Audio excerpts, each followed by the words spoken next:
দুনিয়ার জমিনে যদি কোনো সন্তান মাকে একবার, দুইবার, তিনবার, চারবার, পাঁচবার ডাকে, মা কিন্তু একটা মোহাব্বতের স্থান, বাবা কিন্তু একটা ভালোবাসার স্থান, ঠিক না?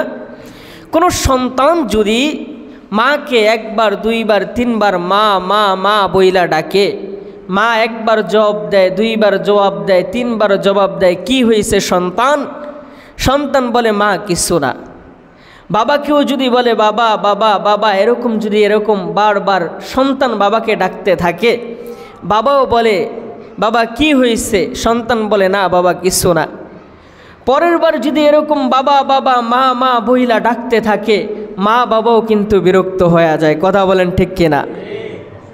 কিন্তু আমার রব, আমার মালিক, আমার রবকে যদি একবার না কোটি কোটি বার যদি আমার রবকে ডাকেন, আল্লাহ আল্লাহ বলে ডাকেন, আমার রব আপনার একবার ডাকের কারণে আমার রব আপনার ওই ডাকের 10 বার সাড়া দিয়ে থাকেন। সুবহানাল্লাহ। দুনিয়ার জমিনে রাত্র যখন গভীর হয়ে যায়, রাত্র যখন কি হয়ে যায়? গভীর হয়ে যায়, দুনিয়ার মানুষের দরওয়াজা বন্ধ হয়ে যায়, ঠিক না? ঠিক না? দুনিয়ার চেয়ারম্যান সাহেব, মেম্বার সাহেব, নেতা যারা আছে, ইলেকশনের আগে বলে আপনারা যখনই আসবেন তখনই আমাকে পাবেন, আমার দরওয়াজা কিন্তু খোলা আছে, ঠিক না? এই কথা বলে না? কিন্তু যখন নির্বাচন শেষ হয়ে যায়, দেখা যায় রাতের বেলা তো দূরের কথা, জোতার ক্ষয় হয়ে যায়, কিন্তু এই নেতাকে খুঁজা পাওয়া যায় না, ঠিক কি ঠিক না? আমার আল্লাহ পাক বলেন রাত্র যখন গভীর হয়ে যায়, রাত্র যখন গভীর হয়ে যায়, দুনিয়ার জমিনের মানুষের দরওয়াজাগুলা বন্ধ হয়ে যায়, আর আমার আল্লাহর দরওয়াজা যত রাত্র হয়, যত রাত্র হয়, আমার আল্লাহর দরওয়াজা বান্দার জন্য খুইলা যায়। ও দুনিয়ার মুসলমান ইমানদার আল্লাহর গোলাম, আমার আল্লাহ এমন একজন আল্লাহ যেই রব্বুল আলামিন পবিত্র কুরআনুল কারীমের মধ্যে জানায়া দেন, ও বান্দা দুনিয়ার সকল মানুষরা রাতের বেলায় কিন্তু ঘুমায়, নেতা ঘুমায়, চেয়ারম্যান ঘুমায়, মেম্বার ঘুমায়, কিন্তু আমার আল্লাহ ওই বান্দার জন্য ঘুমায় না। ঘুম তো দূরের কথা, তন্দ্রাচ্ছন্ন হয় না। আমার আল্লাহ রব্বুল আলামিন পবিত্র কুরআনুল কারীমের মধ্যে জানায়া দেন, আল্লাহু লা ইলাহা ইল্লা হুয়াল হাইয়ুল কাইয়্যুম লা তাখুযুহু সিনাতুন ওয়ালা নাওম। আমার মালিক জানায়া দেন, মালিক জানায়া দেন, দুনিয়ার জমিনে কোনো মানুষ রাতের বেলার দরওয়াজা বন্ধ হয়ে যায়, মানুষগুলা ঘুমাইতে থাকে, মানুষগুলা ঘুমাইতে থাকে, কিন্তু আমি আল্লাহ, আমার কোনো বান্দা যদি রাতের বেলায় মুসিবতের মধ্যে পইরা যায়, আমার কোনো বান্দা যদি রাতের বেলায় মুসিবতের মধ্যে পইরা যায়, আমার কোন বান্দা জানি আমাকে রব বইলা ডাক দেয়, আমার কোন বান্দা জানি রব বইলা ডাক দেয়, এই জন্য আমি আল্লাহ রব্বুল আলামিন আমার বান্দার কারণে আমি আল্লাহ রব্বুল আলামিন ঘুমাই না, তন্দ্রাচ্ছ আমার আসে না। সুবহানাল্লাহ। আল্লাহ যদি ঘুমাইতো তাহলে এই দুনিয়া চলতো? দুনিয়া চলতো না। আর দুনিয়ার সকল মানুষ ঘুমায়, ঠিক না?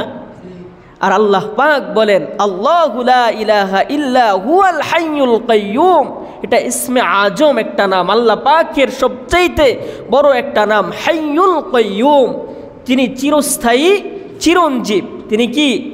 চিরস্থায়ী চিরঞ্জীব। এই দুনিয়া শেষ হয়ে যাবে, আসমান শেষ হয়ে যাবে, জমিন ধ্বংস হয়ে যাবে, আপনি আমি কেউই থাকবো না। যিনি থাকবেন তিনি কে? সবাই বলেন যিনি থাকবেন তিনি কে? আল্লাহ রাব্বুল আলামিন বলেন হুয়াল আউয়ালু ওয়াল আখিরু ওয়ায-যাহিরু ওয়াল বাতিন। আমি আল্লাহ রব্বুল আলামিন প্রথমেও আছি, শেষও আছি, আমি জাহিরও আছি, আমি বাতিনও আছি, আমি প্রকাশ্যেও আছি, আমি গোপনেও আছি। ও দুনিয়ার মুসলমান ইমানদার আল্লাহর গোলাম, যেই আল্লাহ রব্বুল আলামিন চিরস্থায়ী চিরঞ্জীব, ইসমে আজম একটা নাম। কোনো বান্দা যদি রাতের বেলা ঘুম থেকে জাগ্রত হইয়া রবের দরবারে বলে ইয়া হাইয়ু ইয়া কাইয়ুম, ও মালিক, ও মালিক আমি অনেক মুসিবতের মধ্যে আছি, ও মালিক আমি অনেক মুসিবতের মধ্যে আছি, আমার ব্যবসার মধ্যে অনেক লস হচ্ছে, আমি বিদেশ যাইতে পারি না, অনেকে অনেক ধরনের মুসিবতের মধ্যে থাকে। আল্লাহর হাবিব বলেন কোনো বান্দা যদি ইয়া হাইয়ু ইয়া কাইয়ুম বলে আল্লাহ পাকের কাছে কোনো কিছু চায়, আমার হাবিব বলেন চাইতে দেরি আমার রব ওই বান্দাকে দিতে দেরি করে না। সুবহানাল্লাহ। এই হচ্ছে আমার রব। এই হচ্ছে কার রব? আমার রব। আমার রবকে সব সময় স্মরণ করতে হবে, সব সময়। আল্লাহ পাক বলেন ফাযকুরুনি আযকুরুকুম ওয়াশকুরুলি ওয়ালা তাকফুরুন।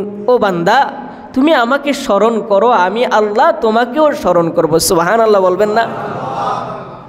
ও বান্দা তুমি আমাকে কি করো? স্মরণ করো, আমি আল্লাহ তোমাকে কি করব? স্মরণ করব। মুসলমান ইমানদার আল্লাহর গোলাম, ও বান্দা তুমি যদি আমাকে মনে মনেও স্মরণ করো, হাবিব বলেন ফাইন যাকারানি ফি নাফসিহি যাকারতুহু ফি নাফসি। আমার আপনার নবীজি বলেন ও বান্দা তুমি যদি আমাকে মনে মনে স্মরণ করো, আমি আল্লাহ তোমাকে মনে মনে স্মরণ করি।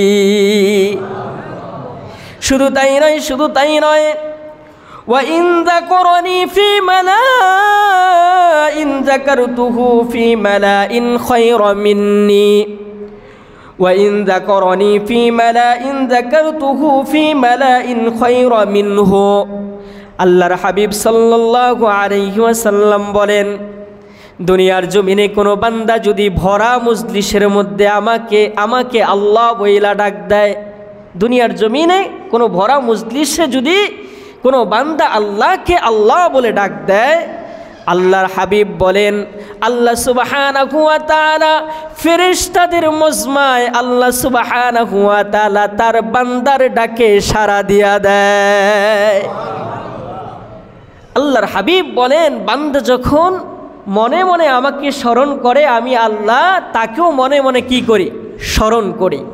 আবার বলেন ও বান্দা তুমি যখন লোক সমাজের মধ্যে মজমার মধ্যে আমাকে আল্লাহ বইলা ডাকবা, আমিও কিন্তু ফেরেশতাদের মজমার মধ্যে ফেরেশতাদেরকে নিয়ে আমি তোমার ডাকে সাড়া দিয়া দেই। মুসলমান ইমানদার আল্লাহর গোলাম, হাদিসের মধ্যে আসছে দুনিয়ার জমিনে হযরত আদম আলাইহিস সালাতু ওয়াস সালাম থেকে নিয়ে মুহাম্মাদুর রাসূলুল্লাহ সাল্লাল্লাহু আলাইহি ওয়াসাল্লাম পর্যন্ত যারাই ছিলেন তারাই সকলে রবের পাগল ছিলেন, আল্লাহর পাগল ছিলেন। আদম আলাইহিস সালাতু ওয়াস সালাম আমার রবের পাগল, নূহ আলাইহিস সালাতু ওয়াস সালাম আমার রবের পাগল, ইব্রাহিম আলাইহিস সালাতু ওয়াস সালাম আমার রবের পাগল। ইব্রাহিম আলাইহিস সালাতু ওয়াস সালাম আল্লাহর নাম নয়া আল্লাহ আল্লাহ বইলা ডাকতেছে। আল্লাহ রব্বুল আলামিন ফেরেশতাদের মজমার মধ্যে ইব্রাহিম খলিলুল্লাহ ইব্রাহিম খলিলুল্লাহ বইলা আমার আল্লাহ জপতে আছে। আল্লাহু আকবার। ফেরেশতারা ডাক দেয়া কয় ও আল্লাহ, আপনি যে শুধু ইব্রাহিমের নাম জপতেছেন, ইব্রাহিম খলিলুল্লাহ, প্রত্যেকটা নবীর নামের একটা লকব আছে, যেমন মুসা আলাইহিস সালাতু ওয়াস সালামকে আল্লাহ পাক ডাকতেন মুসা কালিমুল্লাহ, ঈসা আলাইহিস সালাতু ওয়াস সালামকে ডাকতেন ঈসা রূহুল্লাহ, ইব্রাহিম আলাইহিস সালাতু ওয়াস সালামকে ডাকতেন ইব্রাহিম খলিলুল্লাহ, ইসমাঈল আলাইহিস সালাতু ওয়াস সালামকে ডাকতেন ইসমাঈল জাবিহুল্লাহ। আল্লাহু আকবার। আর আমার আপনার নবী মুহাম্মদুর রাসূলুল্লাহ সাল্লাল্লাহু আলাইহি ওয়াসাল্লামকে কোন কোন সময় ডাকতেন হাবিবুল্লাহ, কোন কোন সময় ডাকতেন রাসূলুল্লাহ, কোন কোন সময় আমার আপনার নবী চাদর মুড়া দিয়া শুয়া থাকতেন। বন্ধু বন্ধুর ডাকতো এমনই হয়, বলতো ইয়া আইয়ুহাল মুজাম্মিল, ইয়া আইয়ুহাল মুদ্দাসসির, ও আমার চাদরওয়ালা নবী, ও আমার চাদরওয়ালা নবী। বন্ধুর ডাকতো এমনই মোহাব্বতের হয়। আমার আল্লাহ রাব্বুল আলামিন পবিত্র কুরআনুল কারীমের মধ্যে যত নবীজির নাম আনছেন, ইয়া মুসা, ইয়া ইব্রাহিম, ইয়া ঈসা, কিন্তু আমার আপনার নবীকে এইভাবে ডাকেন নাই। আমার আপনার নবীকে ডাকছেন মুহাম্মাদুর রাসূলুল্লাহ। আল্লাহু আকবার। একবারও এরকম ডাকে নাই ইয়া মুহাম্মদ এইভাবে ডাকেন নাই, ডাকছেন এইভাবে মুহাম্মাদুর রাসূলুল্লাহ। কোন কোন সময় ডাকছেন তোহা, ইয়াসিন, মুদ্দাসসির, মুজাম্মিল, বাশীর ও নাজির, দাঈয়ান ইলাল্লাহ, সিরাজাম মুনীরা। এই শব্দগুলা দিয়া আমার নবীজির নামকে ডাকতেন। সবাই বলেন কে ডাকতেন? তো ইব্রাহিম আলাইহিস সালাতু ওয়াস সালামকে ডাকতেন ইব্রাহিম খলিলুল্লাহ। ফেরেশতারা ডাক দিয়ে বলতেন, ও আল্লাহ, আপনি শুধু ইব্রাহিমের নাম কেন জপতেছেন, কেন জপতেছেন? ফেরেশতাদেরকে ডাক দেয়া কয়, ও ফেরেশতা তোমরা শুনবা, দুনিয়ার জমিনে একমাত্র আমাকে রব বইলা ডাকে আমার ইব্রাহিম। আমার বন্ধু আমাকে ডাকতেছেন, আমার খলিল আমাকে ডাকতেছেন, এই জন্য আমি তার ডাকে জবাব দিতেছি। আমার নামের জন্য ইব্রাহিম এত পাগল, এত পাগল, ইব্রাহিম এত পাগল আমার নামের জন্য, শুধু নাম শোনার জন্য পাগল হয়ে থাকে, পাগল হয়ে থাকে। কয় কিভাবে সম্ভব? আল্লাহ রব্বুল আলামিন ফেরেশতাদেরকে বলতেছেন, যাও আমার বন্ধুকে গিয়ে একবার পরীক্ষা করে দেখো, একবার পরীক্ষা করে দেখো আমার বন্ধুকে, দেখো আমার জন্য আমার বন্ধু কি পাগল। মুসলমান ইমানদার আল্লাহর গোলাম পরীক্ষা করার জন্য জিবরাইল আলাইহিস সালাতু ওয়াস সালাম দুনিয়ার জমিনে চলে আসলেন। হযরত ইব্রাহিম আলাইহিস সালাতু ওয়াস সালাম চারণ ভূমির মধ্যে ছাগল চড়াইতেছেন। কি চড়াইতেছেন? ছাগল চড়াইতেছেন। কোথা থেকে জানি একটা আওয়াজ আসতেছে, এই আওয়াজটা হচ্ছে সুবহানাল্লাযী বিল ইজ্জাতি ওয়াল আজমাতি ওয়াল হাইবাতি ওয়াল কুদরাতি ওয়াল কিবরিয়াই ওয়াল জাবারুত। আল্লাহু আকবার। ইব্রাহিম আলাইহিস সালাতু ওয়াস সালাম এই শব্দগুলো শুনতে পাইতেছে। আল্লাহ পাকের এত সুন্দর নাম, এত সুন্দর প্রশংসা, এত সুন্দর হামদে বারি তাআলা। ইব্রাহিম আলাইহিস সালাতু ওয়াস সালাম লোকটাকে খুঁজতে লাগলেন। দেখতে পাইলেন একটা গাছের নিচে বসা। লোকটাকে ডাক দেখো, ভাই আমি তো তোমাকে চিনতে পাই না, আমি তো তোমাকে কখনো দেখিও নাই, চিনিও নাই, কিন্তু তুমি যে জবান থেকে আমার রবের নাম ডাকছো আরেকবার আমাকে শোনায় দাও না, তুমি আমাকে আরেকবার শোনায় দাও না। ওই মুসাফির লোকটা বলল, ও ইব্রাহিম, আমি যে তোমাকে শোনাবো তার বিনিময়ে আমাকে কি দিবা? তার বিনিময়ে আমাকে কি দিবা? ইব্রাহিম আলাইহিস সালাতু ওয়াস সালাম বললেন, আল্লাহ পাকের নাম আপনিও যখন নেবেন, আমিও যখন শুনব, সব তো দুজনেরই হবে, এখানে আবার কি দেওয়ার প্রশ্ন আসে কেন?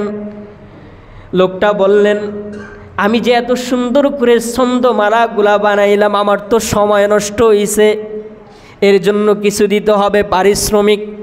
ইব্রাহিম আলাইহিস সালাতু ওয়াস সালাম বলতে লাগলেন, ও ভাই, আমার এই ছাগলের পাল দেখতেছো, এই ছাগলের অর্ধেক তোমাকে আমি দিয়া দিলাম, তারপরও রবের এই প্রশংসীয় নামটি আমাকে শোনায়া দাও।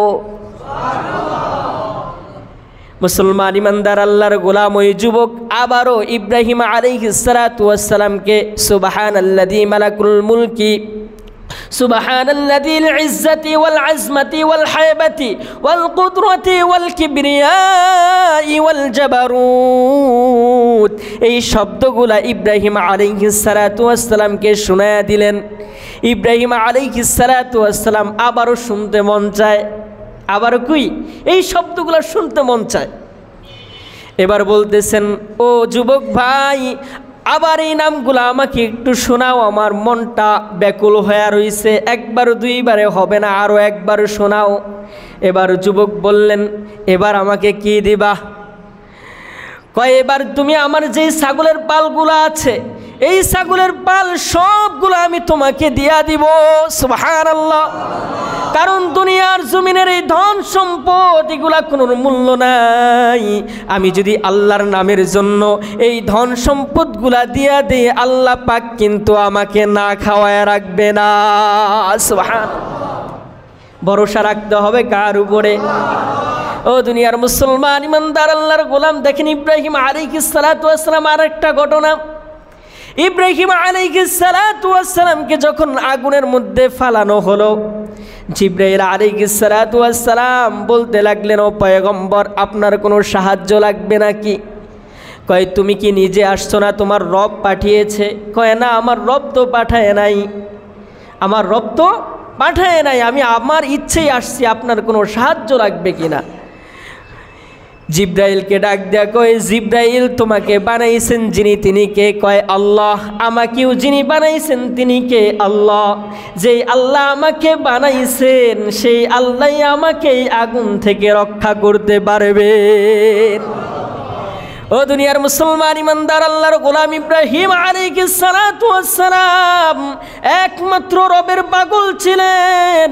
সমস্ত নবী রাসূলগণ আল্লাহ পাকের পাগল ছিলেন। ওই যুবক ডাক দেয়া কয়, ওই যুবক ডাক দেয়া কয়, তুমি যদি আমাকে আরেকবার শোনাও, তুমি যদি আমাকে আরেকবার শোনাও, তাহলে আমি তোমার এই ছাগলের পাল দিয়া দিব। তখন এই ছাগলের পাল দেওয়া হয়ে গেল। এবার ইব্রাহিম আলাইহিস সালাতু ওয়াস সালাম আবারও রবের এই নামগুলা শুনতে মন চায়। ইব্রাহিম আলাইহিস সালাতু ওয়াস সালাম যুবককে ডাক দেয়া কয়, যুবক ভাই, আবারও এই নামগুলা একটু শোনায়া দাও, একটু শোনায়া দাও। কয়, এখন তো তোমার কিছুই নাই, এখন তো তোমার কিছুই নাই, এখন আমাকে কি দিবা? ইব্রাহিম আলাইহিস সালাতু ওয়াস সালাম ডাক দিয়ে কয়, যুবক, তোমাকে আমি কখনো দেখিও নাই, তোমাকে আমি চিনিও না, কিন্তু এগুলার ছাগলের বকরির মালিক তো তুমি হয়ে গেলা। এই ছাগলের রাখাল হিসাবে আমি এই ছাগলের রাখালগিরি করব, তারপরও তুমি একবার আমার রবের নামটা শোনায়া দাও। ও দুনিয়ার মুসলমান ইমানদার আল্লাহর গোলাম, এবার ইব্রাহিম আলাইহিস সালাতু ওয়াস সালাম কে ডাক দিয়া কয়, জিবরাইল আলাইহিস সালাতু ওয়াস সালাম বলতে লাগলেন, ও ইব্রাহিম, ও পয়গম্বর, আপনি আপনার পরীক্ষায় পাশ হয়ে গেছেন, আপনি আপনার পরীক্ষায় পাশ হয়ে গেছেন। আমি দুনিয়ার কোনো মানুষ না, আমি দুনিয়ার কোনো মানুষ না, আমি আল্লাহ পাকের ফেরেশতা জিবরাইল আলাইহিস সালাতু ওয়াস সালাম। ও দুনিয়ার মুসলমান ইমানদার আল্লাহর গোলাম, এই জন্য সব সময় চাইব কার কাছে? মালিককে জপব আমরা সব সময়, সর্বহালতে আমরা মালিককে ডাকবো। আমার আল্লাহ রাব্বুল আলামিন সূরা বাকারার মধ্যে জানায় দেন, আল্লাযীনা ইয়াযকুরুনাল্লাহা কিয়ামান ওয়া কুউদা ওয়া আলা জুনুবিহিম। আমার আল্লাহ রাব্বুল আলামিন ডাক দেয়া কয়, আল্লাযীনা ইয়াযকুরুনাল্লাহ, তোমরা আল্লাহ পাককে স্মরণ করো, শোয়া অবস্থায় হোক, বসা অবস্থায় হোক, অথবা দাঁড়ানো অবস্থায় হোক, সব সময় জিকির করবা, স্মরণ করবা কার? সবাই বলেন, সব সময় জিকির হবে কার? ও দুনিয়ার মুসলমান ইমানদার আল্লাহর গোলাম, মানুষের বৈশিষ্ট্য হচ্ছে তিনটা। হয়তোবা দাঁড়ায় থাকে, হয়তোবা বসা অবস্থায় থাকে, হয়তোবা শোয়া অবস্থায় থাকে।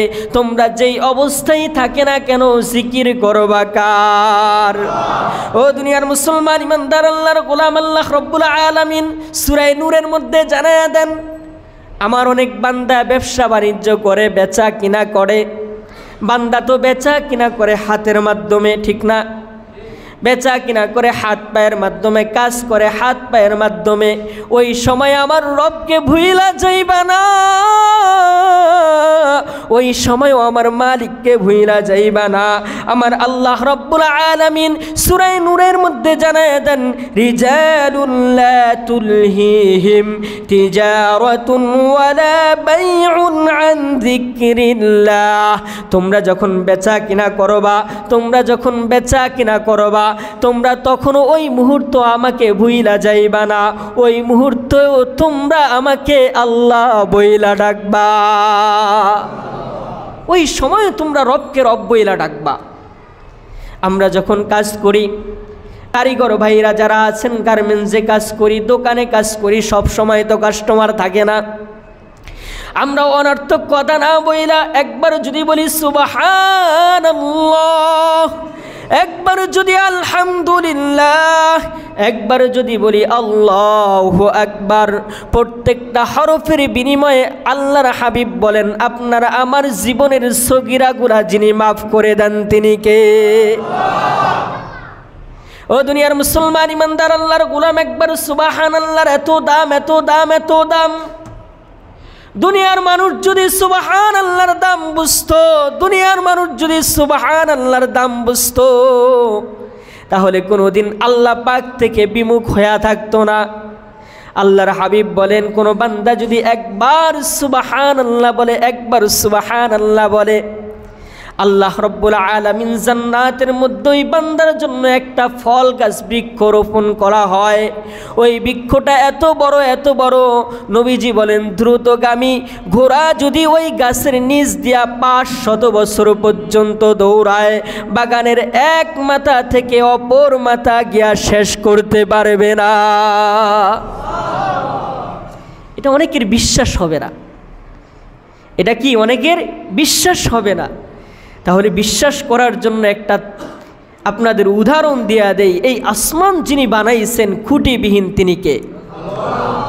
পাহাড় নদী নালা যিনি বহমান করেছেন তিনি কে? যেই আল্লাহ এই সব কিছু পারেন তিনি তো এটাও পারবেন, ঠিক কি ঠিক না? ও দুনিয়ার মুসলমান ইমানদার আল্লাহর গোলাম, আসমান থেকে এই পৃথিবীটা একটা বিন্দুর মতো, একটা কির মাত্র বিন্দু, একটা কলম দিয়া যখন একটা ফোঁটা দেন এটা বিন্দু হয়ে যায়। কি হয়ে যায়? বিন্দু হয়ে যায়। আমার কথা না, আল্লাহর হাবিব সাল্লাল্লাহু আলাইহি ওয়াসাল্লাম তো 500 বছর আগে বইলা গেছেন। কিন্তু বর্তমান বিজ্ঞান সায়েন্স গবেষণা করে যে একটা মাঠের মধ্যে যদি একটা বল রাখা হয়, আসমান থেকে দুনিয়ার জমিনটা এত ছোট দেখা যায়। সুবহানাল্লাহ কইবেন না? তাহলে এই দুনিয়ার জমিনটা, এই পৃথিবীটা কত ছোট। তাহলে যেই আল্লাহ রব্বুল আলামিন গ্রহ নক্ষত্র সোম মঙ্গল বুধ, এই যেই নক্ষত্রগুলো আল্লাহ পাক বানায় রাখছেন, ওই নক্ষত্রগুলা কত বড়। সুবহানাল্লাহ বলবেন না? তাহলে এই দুনিয়ার জমিন, এই সূর্যটা দেখেন, এই সূর্যটা আমরা দুনিয়ার জমিন থেকে সূর্যটা কতটুকু দেখতে পাই? একটা বলের মতো না, একটা ফুটবলের মতো। নবী করিম সাল্লাল্লাহু আলাইহি ওয়াসাল্লাম বলেন, এই জমিন থেকে সূর্যটা এত বড়, এত বড়, এই জমিন থেকে 13 লক্ষ কোটি গুণ বড় হচ্ছে সূর্য। তাহলে এই সূর্যটা কোথায়? মুফাসসিরগণ বলেন, চতুর্থ আসমানে আল্লাহ সুবহানাহু ওয়া তাআলা এই সূর্যটা ফিট কইরা রাখছেন। চতুর্থ আসমানে। কত আসমানে? চতুর্থ আসমানে। আসমান কয়টা? সবাই বলেন আসমান কয়টা? মধ্য আকাশে আল্লাহ সুবহানাহু ওয়া তাআলা এই সূর্যটা ফিট কইরা রাখছেন। মুফাসসিরিনে কেরাম বলেন, এক আকাশ নিচে যদি অর্থাৎ পঞ্চম আকাশে যদি এই সূর্যটা রাখতো, তাহলে এই সূর্যের তাপের ঠেলায় এই দুনিয়ার জমিনটা তামা হয়ে যেত। সুবহানাল্লাহ বলবেন না? আল্লাহ পাক আপনাকে আমাকে কত মায়া করছেন, কত মোহাব্বত করছেন। ওই চতুর্থ আসমান থেকে এই সূর্যটার তাপ দিতেছেন। এই সূর্যের তাপই অনেকেই আমরা সহ্য করতে পারি না, ঠিক কি ঠিক না? ও দুনিয়ার মুসলমান, যে আল্লাহ সুবহানাহু ওয়া তাআলা এত কিছু করতে পারেন, ওই রব তো আপনার আমার জন্য এত বড় জান্নাতও রাইখা দিতে পারেন। কথা বলেন ঠিক কিনা?